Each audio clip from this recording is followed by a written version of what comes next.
My husband threw a glass at my face and changed my whole life for the better. Now he's back to ruin it. My husband permanently scarred my face. It was exactly what I needed. My husband Jackson came home from work early and drunk, and the first thing he did once inside the door was hurl a pint glass at me. No greeting, no hug or kiss, just glass shattering against my cheekbone and blood running down my face. I ran to the kitchen and pressed a dish towel to my face, all while he screamed that no one would ever want me now that I was damaged goods. The ER doctor said the cut would leave a permanent scar running from my left temple to the corner of my mouth and asked if I wanted to file a police report. I'd covered for Jackson for years, but knowing that my face was ruined was the last straw. I'd always wanted to be a model, even though Jackson has forbidden it. Now that dream was dead, and I was done. I said yes. I wanted to file a report, while Jackson's mother called me 46 times to say I was overreacting and ruining her son's future over a little accident. 6 weeks later, I was living in a women's shelter with a restraining order and a face that made strangers stare, then quickly look away. The scar had healed into a curved line that looked like a crescent moon had been carved into my skin. I wore hoodies with the hood up even in summer, and avoided mirrors because Jackson's voice saying "damaged goods" played on repeat in my head. But slowly I started going to the support group meetings where other women had their own scars, both visible and hidden. The counselor kept telling us we were survivors, not victims, but I still flinched whenever someone looked at my face too long. Then a photographer approached me at a coffee shop saying my face was the most interesting thing she'd photographed in years. She said the scar made me look like a warrior goddess, and asked if I'd model for her portfolio about resilience and beauty. I thought she was mocking me until she showed me the test shots on her camera, where somehow the scar caught the light and made me look powerful instead of broken. Within a month, those photos went viral on Instagram with millions of women sharing them and calling me brave and beautiful. A modeling agency called saying they wanted to sign me specifically because my scar told a story that resonated with people tired of perfect faces. My first campaign was for a major makeup brand with the tagline, "Beauty isn't perfect," and my scarred face was on billboards in Times Square. Every interview asked about the scar, and I told the truth about Jackson, and suddenly I was getting invited to speak at conferences about domestic violence. The modeling money let me start a foundation for women escaping abuse. I was on magazine covers, and women would stop me crying, saying my story gave them courage to leave their own abusers. Jackson lost everything once my story went public, and his company fired him for reputational damage. His mother called begging me to stop ruining his life, but I wasn't doing anything except telling the truth when asked. Sophie, my assistant, forwarded me screenshots showing he was living in his car after being evicted and getting rejected from every job once they Googled his name. His new girlfriend had left him when she found out what he did, and his friends disappeared once the news articles started circulating. He'd gone from a successful marketing executive to unemployable pariah in less than a year, while I was getting paid 6 figures to be the face of survivor campaigns. I was preparing for my TED Talk about reclaiming your narrative after trauma when my lawyer called saying Jackson was suing me for defamation and intentional infliction of emotional distress. He claimed I'd deliberately destroyed his life by lying about the incident and was seeking $10 million in damages plus a gag order preventing me from ever mentioning him again. He says he has proof that you injured yourself to frame him, my lawyer said, reading from the filing. He's also claiming the scar was self-inflicted for attention and that you've built your entire career on destroying an innocent man. I felt my hands start shaking as she continued reading his allegations that I'd planned everything to become famous. The worst part is he's representing himself, but he's got a team of men's rights activists funding his case, and they're already spinning this online as a false accusation that ruined a good man's life. She paused before delivering the final blow that made my blood turn to ice. He's demanding a jury trial and says he has witnesses who will testify that you were unstable and violent throughout your marriage. I stared at my scar in the mirror, knowing every word he said was a lie, but also knowing that Jackson had always been able to make people believe whatever version of reality he created. Requested Reds is on Spotify now. Check out link in the description or comments. My phone was still in my hand when I ended the call with my lawyer and scrolled through my contacts to find Melinda Perkins. My fingers kept missing the right letters because they were shaking so bad. Melinda had helped me get the restraining order months ago, and she already knew everything about Jackson and what he'd done to me. The phone rang 4 times before she picked up, and I could barely get the words out about the lawsuit. She told me to breathe and that she'd been expecting something like this because abusers always try to regain control through the courts. I paced around my apartment while she explained that we had strong defenses and that Jackson was making a huge mistake by coming after me legally. That afternoon, a courier knocked on my door with a thick manila envelope that required my signature. I signed with a shaky hand and took the package inside, where I sat on my couch staring at it for 10 minutes before opening it. The stack of papers inside was almost 2 inches thick, with Jackson's lawsuit claiming I'd carved my own face for attention and fame. There were photos of my scar from different angles with red arrows pointing to spots and handwritten notes about inconsistent wound patterns. One photo had circles drawn around the edges of my scar with notes saying the angle was wrong for thrown glass. Another page had screenshots from my Instagram with yellow highlights over captions where I'd mentioned my modeling career. I ran to the bathroom and threw up everything in my stomach while the papers scattered across the bathroom floor. Melinda called me back and we spent 3 hours on the phone going through every single claim Jackson was making. She read each allegation out loud while I told her exactly what really happened that night and in our marriage. Jackson was claiming I'd been planning this for months and had hurt myself to frame him for assault. He said I'd researched facial injuries online and picked the perfect spot to cut myself for maximum sympathy. Melinda explained that lawsuits like this are meant to silence victims and drain their resources through legal fees. She said we had anti-slap laws on our side which protect people from frivolous lawsuits meant to stop free speech. The next morning, my brand manager called while I was making coffee, and her voice had that careful, professional tone that meant bad news. She said the company was monitoring the situation and wouldn't pull my campaign yet, but I heard what she wasn't saying. My contracts were now hanging by a thread, and any bad publicity could end everything I'd built. Sophie texted me right after with links to online forums where men's rights activists were calling me a liar and false accuser. They'd posted fake evidence photos showing how someone could cut themselves to look like thrown glass injuries. One post had over 10,000 shares claiming I'd destroyed an innocent man's life for money and fame.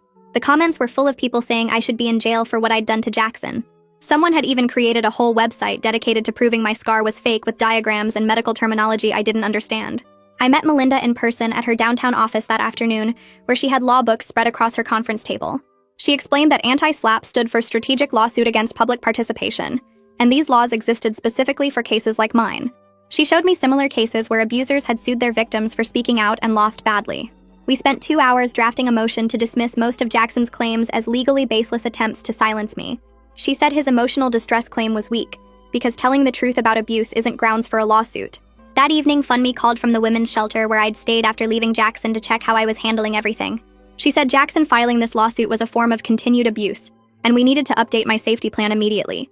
We went through scenarios of what Jackson might do next and how I could protect myself if he escalated. She reminded me to vary my routes to work and to let someone know where I was at all times. FundMe also suggested I document everything, including saving all the online harassment in case we needed it for court. That night, I sat on my bed with my phone scrolling through hundreds of old photos from the past 5 years. There were pictures of me before the scar when my face was unmarked and I smiled in every photo.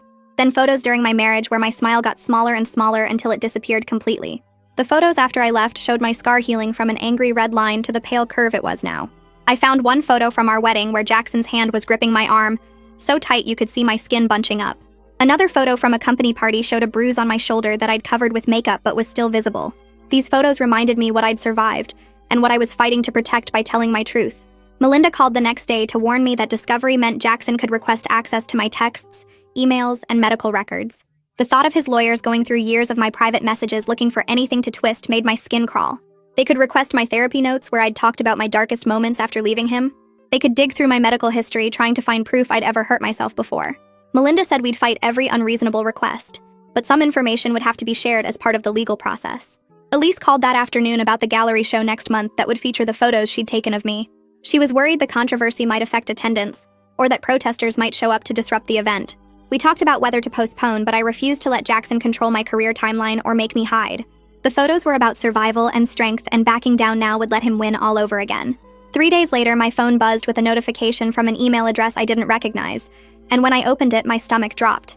The message had 4 photos attached, showing what looked like me holding a razor blade to my arm and face with blood visible in each image. The photos were good, really good, and if I didn't know better, I might have believed they were real myself. The sender wrote that unless I publicly admitted I'd lied about Jackson and dropped all accusations, they'd release these to every media outlet that had covered my story. My hands shook as I forwarded everything to Melinda, who called within 10 minutes telling me not to respond to anything online or in interviews while she prepared our anti-SLAPP motion.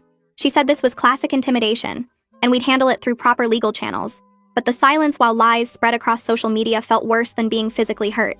I spent the rest of that day watching my mentions fill with people questioning if maybe Jackson was telling the truth after all. That night, I pulled out the folder with my restraining order paperwork and went through every page making sure I hadn't accidentally violated any terms that Jackson's team could use against me. The order said I couldn't contact him directly or through third parties, and I had to stay 500 feet away from him at all times. I checked my calendar for the past 6 months, confirming I'd never been anywhere near his usual spots, and saved screenshots proving my location on days he might claim I'd violated the order. The next morning, the TED Talk organizers called asking about additional security measures given the controversy and whether the lawsuit might overshadow my message about survivor empowerment. I told them I was sued but wouldn't let that silence me, and they agreed to add extra security personnel for the event just in case. Later that afternoon, FundMe came to my apartment with a notebook, and we spent 3 hours creating a detailed safety plan for my upcoming travel schedule. We mapped out backup routes from every venue to safe locations and created a list of emergency contacts in each city I'd be visiting. She taught me grounding exercises where I'd name 5 things I could see, 4 I could touch, 3 I could hear, 2 I could smell, and 1 I could taste to stay present if I started panicking during depositions. We practiced scenarios where Jackson's lawyer would try to make me angry or upset, and how I could breathe through it without reacting. That night, around 2 in the morning, I couldn't sleep and started spiraling about whether people would believe Jackson's version of events over mine. I called Elise even though it was late, and she answered on the second ring like she'd been waiting for my call. She reminded me that my scar tells its own truth, and no amount of lies could change the medical evidence of how it happened. She suggested we document this whole legal journey through photos too, showing the reality of fighting back against an abuser in court. The next week, Melinda filed our anti-slap motion, arguing that my speaking about domestic violence was protected speech on a matter of public concern. The motion was 40 pages long with case citations showing how courts had consistently protected survivors' right to tell their stories. Melinda was confident we'd win this part, but warned that Jackson's team would fight hard and probably file their own motions trying to complicate things. 2 days after our filing, Jackson posted a 20-page affidavit on a men's rights website with screenshots of text messages from our marriage taken completely out of context. One message where I'd joked about being clumsy after dropping my phone was presented as proof I injured myself regularly. Another text where I'd said I was tired of fighting was twisted to mean I was mentally unstable and violent. The comments under his post called me every name imaginable, and some people started a hashtag claiming I was the real abuser.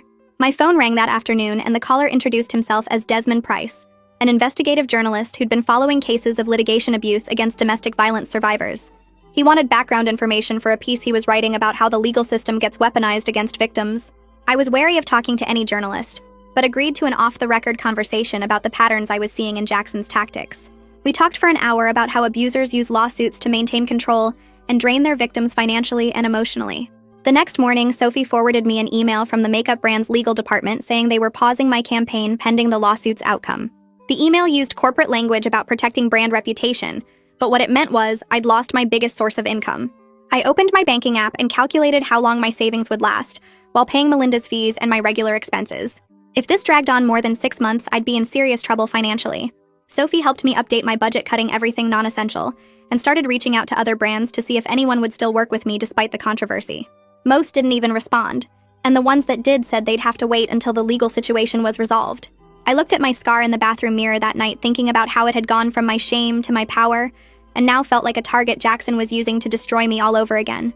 FundMe called me the next morning and said we needed to work on keeping me steady during questioning since Jackson's team would try to make me lose control. She came to my apartment with a stack of papers and started drilling me with the worst questions she could think of. "Did you ever hit Jackson back?" she asked while I sat on my couch trying not to shake. "Tell me about your drinking habits during the marriage." She kept pushing harder with each question while teaching me to count my breaths between answers. We practiced for 3 hours with her playing Jackson's lawyer and getting more aggressive each round. She showed me how to press my feet flat on the floor to stay grounded when someone was yelling at me. Every time I started to panic, she'd stop and make me practice the breathing pattern until my heart rate slowed down. By the end, I could answer even her nastiest questions without my voice shaking too much. 2 days later, Melinda called with good news that the court had scheduled our anti-slap hearing for next month. The judge also put a temporary hold on some of Jackson's discovery requests, which meant he couldn't demand every email and text from my entire life yet. She explained this gave us breathing room to build our case without him fishing through everything looking for dirt. The hearing date was circled on my calendar in red pen, and I stared at it every morning. That afternoon, Jackson's lawyer called Melinda about a possible settlement that would make everything go away. The terms included me paying Jackson $50,000 and signing a complete gag order about our marriage and the injury. They also wanted a statement saying the whole thing was a misunderstanding, and that Jackson never meant to hurt me. Melinda read me the offer over the phone while I paced around my kitchen feeling sick. I told her absolutely not to any deal that included a gag order since my whole career was built on telling my truth. But I said we could offer narrow terms where I wouldn't mention him specifically in paid campaigns or use his full name in ads. My general advocacy work and speaking about domestic violence would continue no matter what they demanded. Melinda drafted a counteroffer that protected my right to speak, while giving Jackson some privacy from commercial campaigns. The next morning, Sophie forwarded me a link to a men's rights podcast that made my blood run cold. They'd gotten hold of a voicemail I'd left Jackson 6 months ago and edited it to make me sound crazy. In the full message, I was calling about him showing up at my gym, which violated the restraining order. But they'd cut out all the context and just played the part where I was yelling at him to leave me alone. The comments under the podcast called me unhinged and violent, and said I was the real abuser all along. People were sharing it everywhere and creating memes about crazy ex-wives who ruin innocent men. My mentions were flooded with hate messages and threats from strangers who'd never heard my side. Elise texted asking if I was okay, and suggested we meet to talk about a new photo project. Over coffee, she proposed documenting my legal journey with honest photos instead of glamorous ones. She wanted to capture me reviewing documents late at night and preparing for court, and all the unglamorous reality behind the survivor story. The photos would show the actual work of fighting back instead of just the polished end result. I agreed because people needed to see that justice wasn't pretty or easy, but grinding and exhausting. We started that week with Elise photographing me surrounded by legal papers with bags under my eyes. Meanwhile, Desmond had been digging into the medical evidence and called with an update. He'd verified with hospital administrators that my injury pattern was consistent with glass thrown from across a room. The angle and depth of the cuts matched exactly what I'd said happened that night. He was building a timeline using medical records and police reports that completely contradicted Jackson's version of events. The hospital even had security footage showing Jackson's car in the parking lot that night. But 3 days later, everything fell apart when someone posted my shelter address online. Sophie saw it first on a forum where people were planning to show up and confront me about my lies. I had to pack everything I owned into boxes within 2 hours and move to a safe location immediately. The shelter staff helped me load my car while checking over their shoulders for anyone watching. That feeling of running and hiding brought back all the fear from when I first left Jackson. I spent that night in a motel under a fake name, jumping at every sound outside the door. Melinda worked overtime filing a motion to exclude irrelevant information from any trial. She wanted to block Jackson from bringing up my dating history or any medical issues that had nothing to do with the case. We were building legal walls around what he could use against me in court. The motion was dense with case law showing that past relationships and unrelated health information weren't relevant to whether he threw glass at my face. Every page we filed felt like armor protecting me from his attempts to dig through my whole life. My therapist scheduled extra sessions to prepare me for cross-examination, and we practiced verbal grounding techniques. She taught me to pause and take a breath before answering any question, no matter how aggressive the lawyer got. We role-played different scenarios where she'd interrupt me or twist my words to see if I could stay calm. She kept reminding me that staying composed wasn't the same as giving in or being weak. The techniques were about keeping my power when someone was trying to take it away through intimidation. 3 days later, my old neighbor called out of nowhere saying she'd seen the news about Jackson's lawsuit and wanted to help. She lived 2 doors down from us for 3 years and heard him screaming through the walls more times than she could count. She remembered calling the cops twice when it got really bad and saw the bruises on my arms when I'd pick up packages in the hallway. Her voice shook as she told me she always wondered if she should have done more back then. I gave her Melinda's number and she agreed to testify about everything she witnessed during those years. The relief of having someone else confirm what happened made me cry in my car for 20 minutes. But that same afternoon, Sophie forwarded an email from another makeup brand canceling our upcoming campaign, worth $40,000. They cited concerns about ongoing legal matters affecting their brand image and wished me well in resolving my personal issues. I opened my financial spreadsheet and calculated how long my savings would last, with mounting legal fees and lost income. 3 months if I was careful. Maybe 4 if I cut everything to basics. The reality of what fighting back was costing hit me harder than any of Jackson's lies. Desmond called the next morning with information he'd been digging up about the men's rights group funding Jackson's case. He'd traced their donations through public records and found most of the money came from anonymous shell companies registered in Delaware. The same companies had funded harassment campaigns against other women who spoke publicly about abuse. He asked if I wanted him to expose the network in his article, but I worried about making myself an even bigger target. These groups had already posted my shelter address online, and I couldn't handle more escalation right now. I told him to hold off while I talked to Melinda about the risks. 2 days later, Jackson's lawyer filed a motion demanding every single one of my mental health records from the past 10 years. The filing claimed my psychological instability was directly relevant to whether I could accurately recall events or might have injured myself. Reading through the pages of invasive demands felt like Jackson was trying to crawl inside my head again. They wanted therapy notes, medication lists, hospital admissions, everything that would let them paint me as crazy.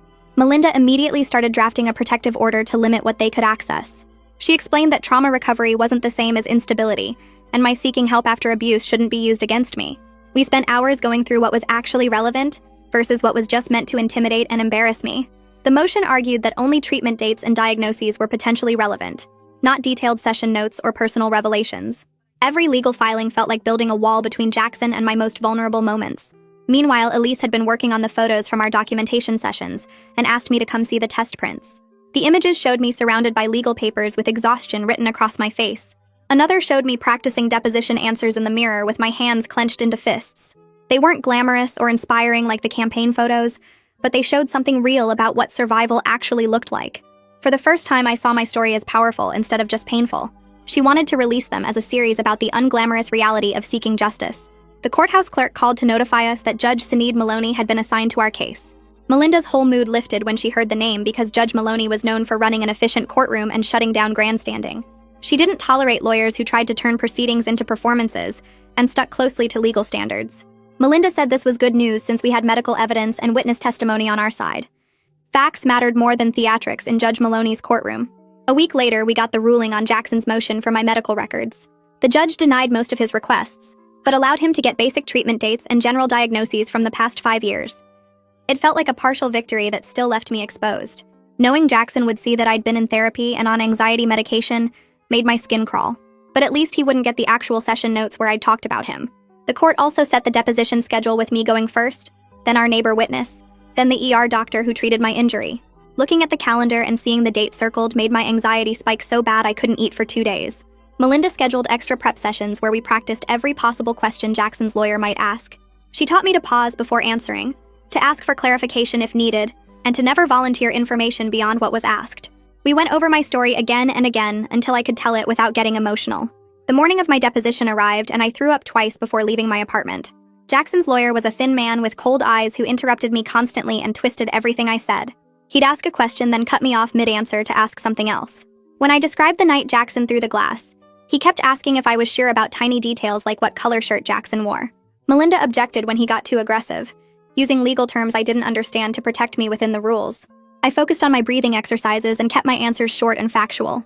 When he implied I'd been drinking that night, I calmly said no and didn't elaborate even though I wanted to scream. 6 hours of questions designed to make me doubt myself and look like a liar. But I held steady using every grounding technique my therapist had taught me. My hands stayed flat on the table instead of shaking, and my voice stayed level even when he raised his voice. The deposition finally ended after what felt like days, but was really just 6 hours of him trying to break me down. 2 days later, our neighbor from the old building showed up for her deposition looking nervous but determined. She brought copies of the police reports from when she'd called about the screaming coming through our shared wall. Her hands shook as she described seeing the bruises on my arms when I'd get the mail, and how I'd always make excuses about being clumsy.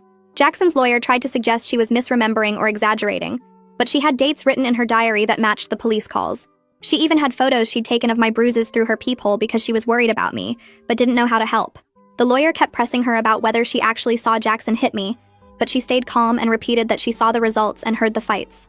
When she left the conference room, she squeezed my hand and whispered that she was sorry she hadn't done more back then.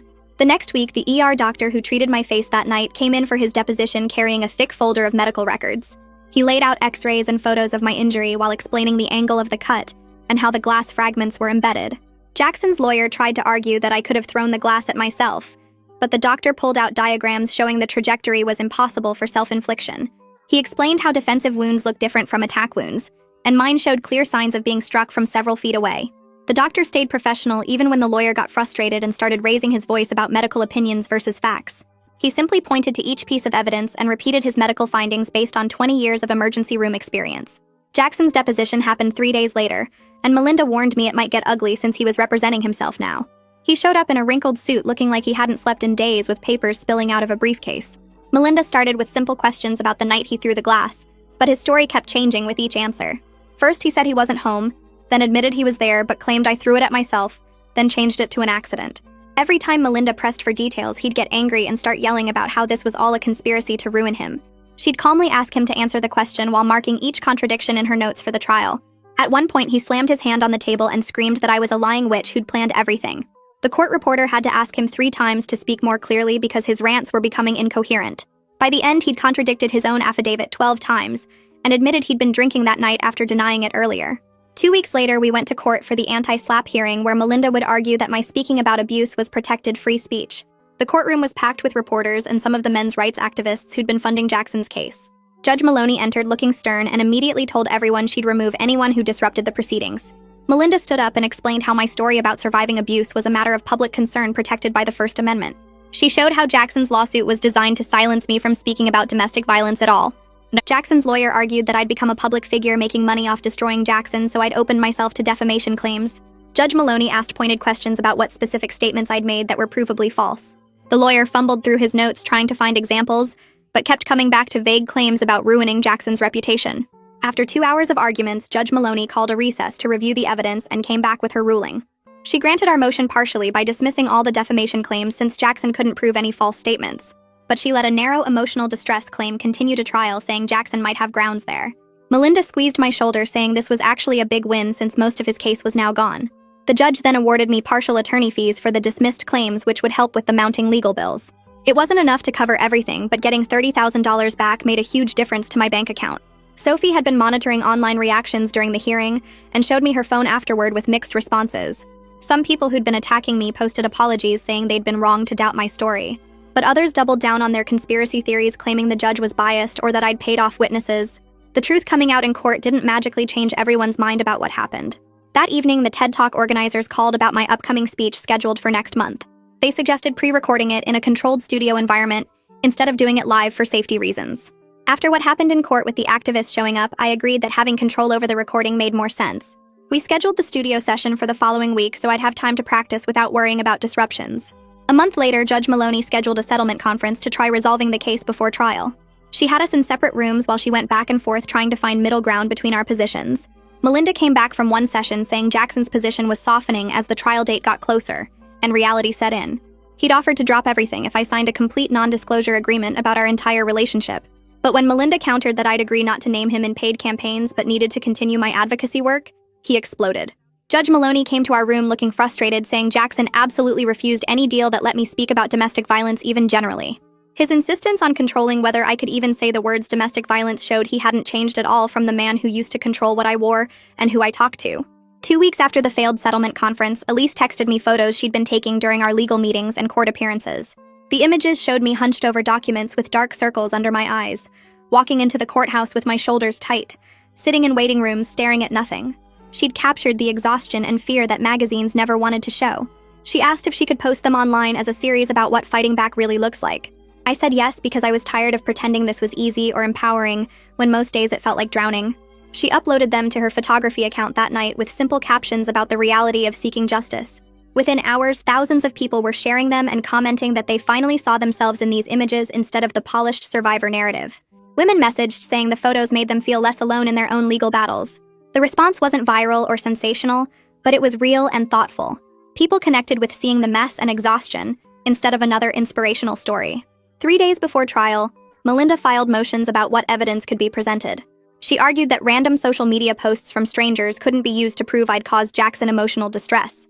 Judge Maloney agreed and ruled that only my direct statements about Jackson could be considered, not what other people said online. She also narrowed Jackson's emotional distress claim to only provable damages from my specific actions, not general reputation harm. The judge excluded most of the conspiracy theory posts and fake evidence that Jackson wanted to present. Our case was getting stronger while his was falling apart piece by piece. Melinda explained that without the social media pile-on as evidence, Jackson would have to prove I personally and intentionally caused him harm. The morning of trial, I threw up twice before leaving for court. My hands shook as I put on the suit Melinda had picked out. Professional, but not too expensive looking. When we arrived at the courthouse, Jackson was already there with stacks of folders and no lawyer. His attorney had withdrawn the week before, citing irreconcilable differences. Jackson stood at the defendant's table alone, shuffling through papers and muttering to himself. The jury filed in, looking curious about why someone was representing himself. Jackson's opening statement was 20 minutes of rambling about conspiracy and persecution. He jumped between topics without finishing thoughts and kept raising his voice when talking about the injustice done to him. Several jurors shifted uncomfortably in their seats as he got more agitated. He showed blown-up photos of my scar, claiming the angles proved self-harm, but couldn't explain his theory clearly. His hands shook as he fumbled with exhibits and dropped papers on the floor. By the time he finished, the jury looked confused and uncomfortable with his energy. Melinda's opening was calm and focused on facts and timeline. When my turn came to testify, I walked to the witness stand, feeling everyone's eyes on my scar. Melinda had prepared me to stick to simple facts without exaggeration or absolute statements. I described the night Jackson threw the glass using specific details, but avoiding words like always or never that could be challenged. I talked about going to the hospital and filing the police report without adding emotional commentary. When Melinda asked about my modeling career, I explained how it started with Elise approaching me, not seeking fame. I kept my answers short and factual even when I wanted to explain more. The jury watched me closely, and several nodded when I described the medical treatment. I focused on breathing slowly and keeping my voice steady instead of getting emotional. Jackson's cross-examination started immediately after lunch. He stood too close to the witness stand and spoke too loudly from the first question. He asked if I'd ever been clumsy, and I said sometimes, like everyone. He tried to twist that into admission that I could have hurt myself, but I calmly repeated that he threw the glass. He showed old text messages where I'd joked about tripping, but I explained jokes weren't proof of self-harm. Every time he raised his voice, I paused, took a breath, and answered quietly, which made his yelling seem worse. He asked the same questions different ways, trying to trip me up, but I stuck to consistent answers. When he got frustrated and slammed his hand on the table, Judge Maloney warned him about courtroom behavior. He accused me of planning everything for money, and I simply said no without elaborating or defending. The grounding techniques Funmi had taught me kept me centered even when he stood there screaming questions. After 3 hours, Judge Maloney ended the cross-examination saying we'd continue tomorrow. That night, I couldn't eat and barely slept, but Melinda said I'd done perfectly by staying calm. The next day, our witnesses testified, starting with the neighbor from our old building. She described hearing Jackson yelling and seeing bruises on my arms multiple times during our marriage. She'd called police twice when the screaming got too loud and had the reports to prove it. Jackson tried to cross-examine her, but she wouldn't be rattled and stuck to what she'd personally witnessed. The ER doctor testified about the glass injury pattern and angle, showing it came from across the room. He explained how self-inflicted wounds look different, and my injury didn't match those patterns at all. His medical expertise and calm professional manner made his testimony impossible to dismiss. A co-worker I'd forgotten about came forward saying she'd seen me crying at work with visible injuries. She'd documented dates in her calendar because she'd been worried about me. Jackson objected constantly during her testimony, but Judge Maloney overruled him each time. When the doctor contradicted Jackson's self-harm theory, Jackson completely lost control in court. He started yelling that the doctor was lying and part of the conspiracy against him. Judge Maloney told him to sit down, but he kept shouting about corruption and bias. She threatened contempt charges and had the bailiff step forward before Jackson finally stopped. The jury stared at him with shock and discomfort as he muttered angrily at his table. Several jurors looked at me with something like sympathy after seeing his explosion. His true personality was showing through, and they could see exactly who he really was. During closing arguments, Melinda stood calmly and talked about truth versus suppression. She reminded the jury that survivors have the right to tell their stories without being sued into silence. She pointed out that I'd never named Jackson in paid campaigns, and only spoke truthfully when asked directly. She showed how his lawsuit was designed to control my voice, just like he'd controlled me during marriage. Jackson's closing was more rambling about persecution and how I'd ruined his perfect life. He couldn't explain why multiple witnesses corroborated my version, or why medical evidence supported me. The jury deliberated for 4 hours while I sat in the hallway trying not to panic. When they came back, they'd found for me on all counts and ruled Jackson liable for litigation abuse. They awarded no damages to him and specifically stated they found my testimony credible and his not. The verdict felt like the world finally saying out loud that I'd been telling the truth all along. Relief hit me so hard I started crying right there in the courtroom. 2 weeks later, we were back for the attorney fee hearing from the anti-SLAPP ruling. Judge Maloney reviewed the billing records and awarded me $40,000 in fees, though my actual costs were over $60,000. It wasn't full recovery, but it helped with the financial damage from defending against his lawsuit. Jackson had to write the check within 30 days or face wage garnishment. Walking out of court that final time, I felt lighter even though I was still $20,000 in debt from the case. 3 weeks later, Melinda called me back to her office to work out the final details with Jackson's lawyer. They wanted something in writing about future campaigns, and I understood we needed clear boundaries to move forward.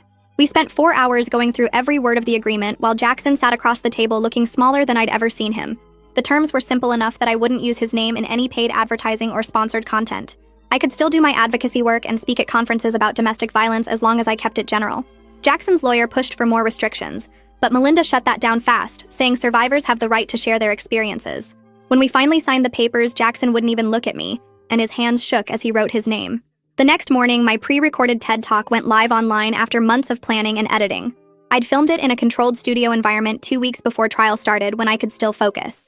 The 18-minute video covered practical stuff like finding lawyers who understand domestic violence and navigating restraining orders. I talked about how the legal system often fails survivors, and what resources actually helped me get through it. Within the first day, it had 200,000 views, and people were sharing it with comments about how it helped them understand what to expect. Women messaged me saying they'd bookmarked the resource list I'd included and were using it to make safety plans. The comment section filled with survivors sharing their own tips and lawyers offering pro bono help in different states. A week later, the makeup brand called Sophie about bringing back one of my campaigns with new guidelines. They wanted me for their foundation line, but with messaging focused on resilience rather than my specific story. The contract came with strict rules about social media posts and interview topics, but the money would help pay off my legal debt.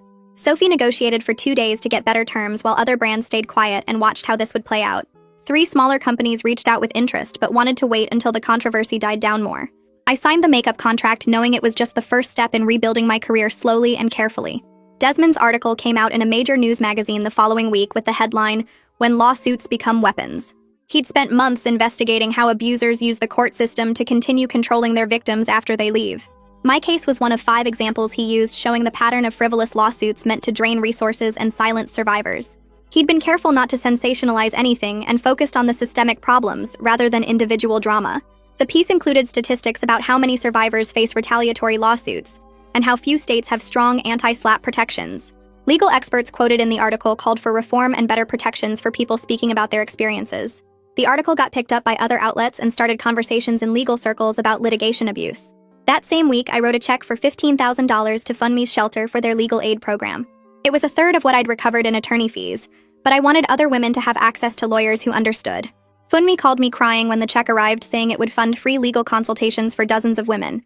The shelter put out a press release about expanding their services, and 3 other donors matched my contribution within days. Knowing that money would help women navigate the same system I'd just survived made the whole lawsuit feel less pointless. 2 days later, Melinda forwarded me an email from the court about Jackson's sanctions for discovery misconduct. The judge had reviewed everything and ordered him into a 52-week batterer intervention program as part of the consequences. He had to attend weekly group sessions and complete homework assignments about accountability and behavior change. If he missed more than 3 sessions, he'd face contempt charges and possible jail time. The program director would send monthly reports to the court about his participation and progress.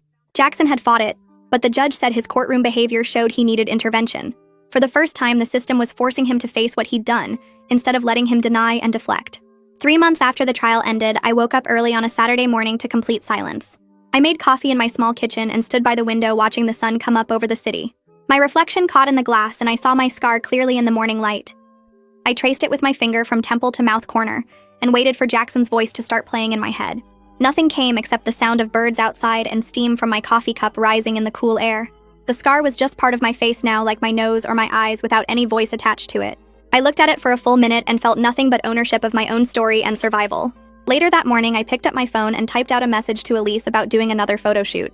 Not because anyone was demanding it, or because I had a contract deadline to meet. I told her I was ready whenever felt right for me, and we could take our time planning something meaningful. She texted back immediately with ideas about capturing this new chapter where I was setting my own timeline for everything. We made plans to meet for coffee next week and talk about what healing actually looks like when you're doing it on your own terms. That's the story. Thanks for hanging out like we're on a late call. I'll see you in the next one after a snack.